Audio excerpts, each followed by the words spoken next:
All right. Welcome to the Off the Rails Sports Podcast. This is a little recap for Friday. It was a busy day in sports. I can tell you that right now. Had a lot going on.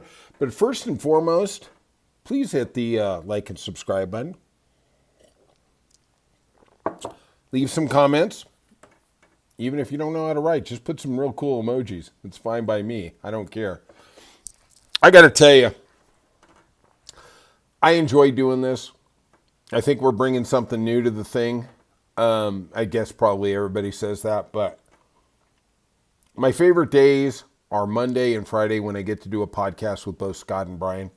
I know I sound like the pimp. We're going to actually get into that whole pimp prostitute thing here in a second.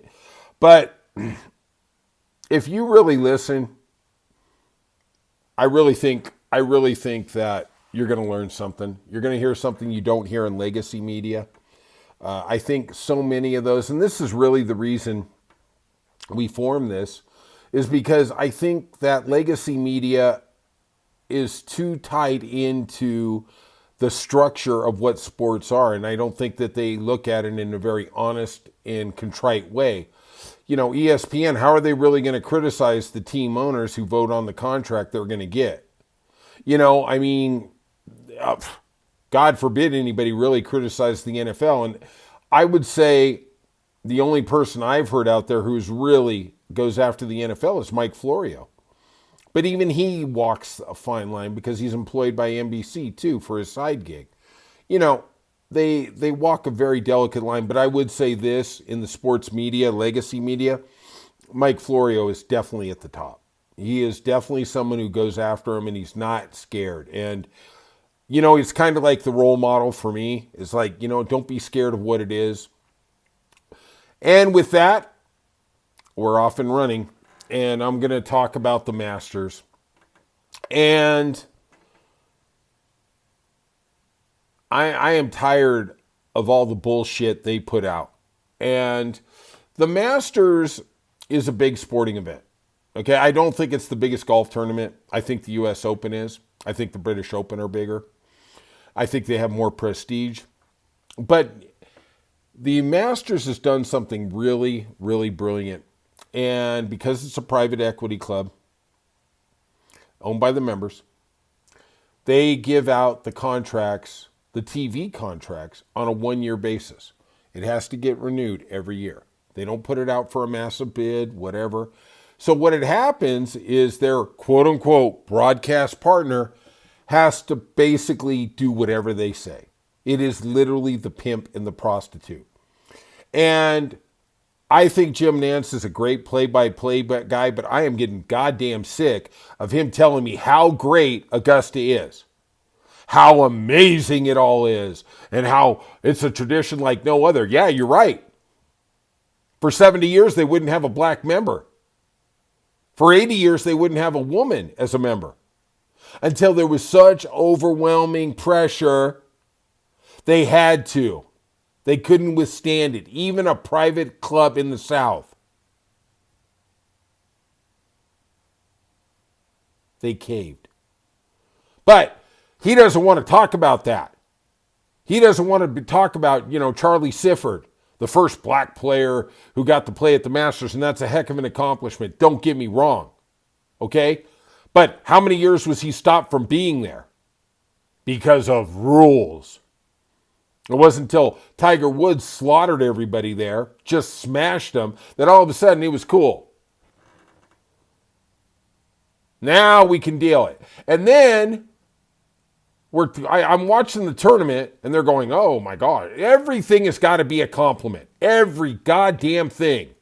And then they go, oh my gosh, these golfers are just out of this world. No kidding. They're the best golfers in the world playing a select tournament. No kidding. That's what I expect. Hey, this just in. When I watch the NBA Finals, I don't need to hear how great the players are. I know they are because they got there. Duh.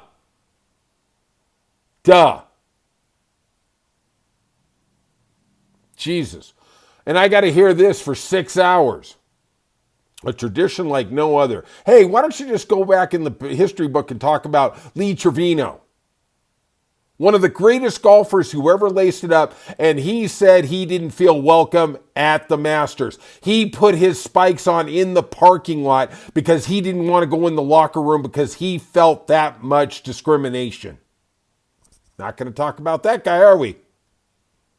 I'm telling you, you're hearing stuff on this podcast you're not going to hear anywhere else. And you know what? Maybe one day we all become big podcasters and somebody's going to research and they're going to find this clip. And you know what?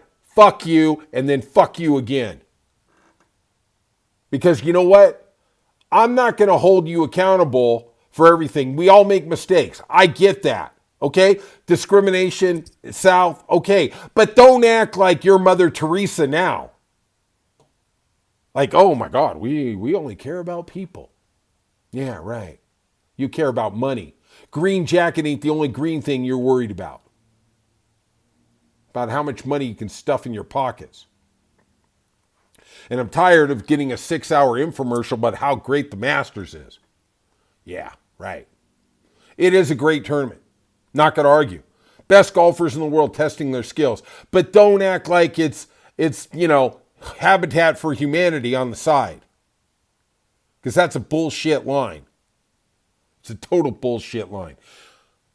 I'm also going to bring up one of the things that really touched me. I know I'm not always pissed off, okay?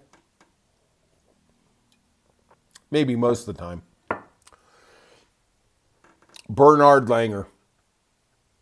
Great golfer from the German country. The German country. Yeah. I'm still worked up. I want to drop some F-bombs. I dropped way too many anyway. And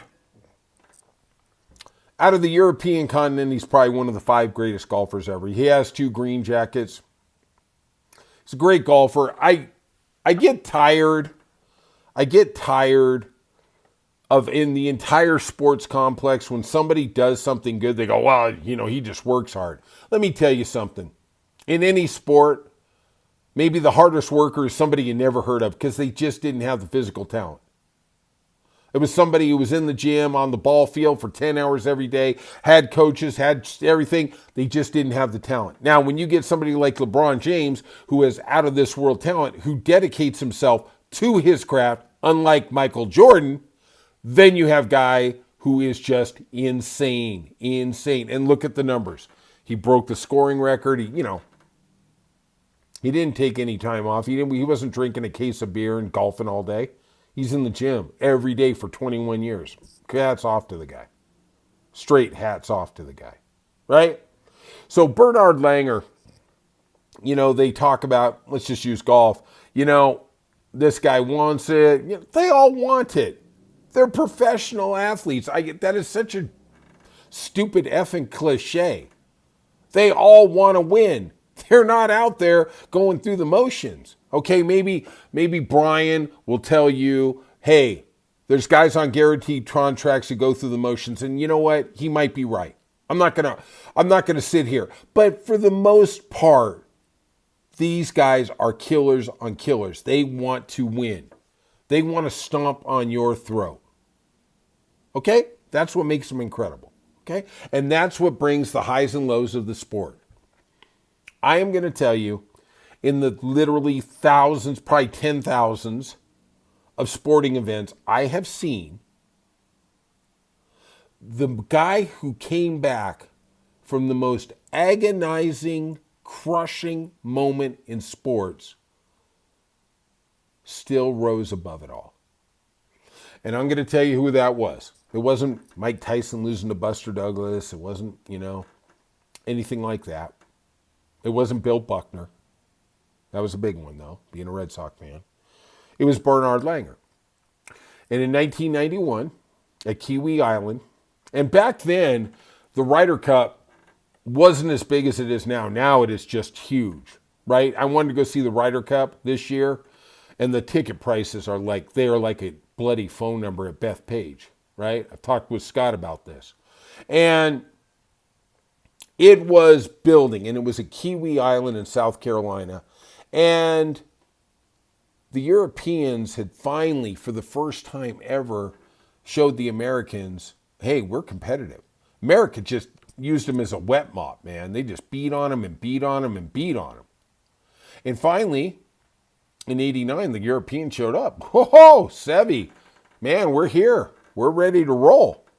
91, on the final green, on the final hole, in the final match, Bernhard Langer had a 6-foot putt for Europe to win the cup. He played Hale Irwin. He makes the cup, they win. He misses, they lose. I mean, literally, that's how it was. He missed the putt. Now, he represented Germany, but he also represented the European continent that, and all the golfing establishment over there that was this close to finally having parity with the big bad USA monster. And they got kicked in the teeth again. And I remember seeing him, and I thought, honestly, that is one of the sports moments I will never forget. And I thought, they are going to crush him. He's never going to be able to pull back a putter again after missing that. I was absolutely wrong. He won another Masters the next year, had an incredibly successful career, actually was on subsequent Ryder Cup teams that were victorious against the United States. And I want to say in what I've seen in the history of golf or any sport, I've never seen somebody rally back from such a devastating thing. This was Bill Buckner times 10. And he came back and he showed his mettle. And I will always respect the man for that. One of the greatest athletes, greatest warriors, most resilient, most mentally strong. Because you know everywhere he walked, everybody looked at him with pity. Like disgust. Like, man, we had a chance to beat America. Man came back. He showed his character. And even today when he was walking off the 18th green, he still showed his character because he's a great human. And I do hate that stuff too. Let's just keep going. I hate that every great golfer all automatically becomes a great human. Hey, what happened to Tiger Woods? I heard for 15 years he was a great human. Oh, until the press conference. Oh, he made some mistakes in judgment. Hey, explain to me how going down Pacific Coast Highway, he goes off the road, goes over the other side and into a ditch. We don't even talk about that anymore. What about him being zonked out of his head on whatever and falling asleep in traffic and getting a DUI? Nothing to see here, but he's a great guy. Sure. Yeah. So's Charlie Sheen. All right. So we're looking at the Masters. Justin Rose is your leader going into today's third round at 8 under. Shambo is 7 under. It's a star-studded lineup. McIlroy at 6 under. Lowry and Scheffler at 5 under. It's going to be spectacular. Even though I'm going to criticize the management, I love the golf.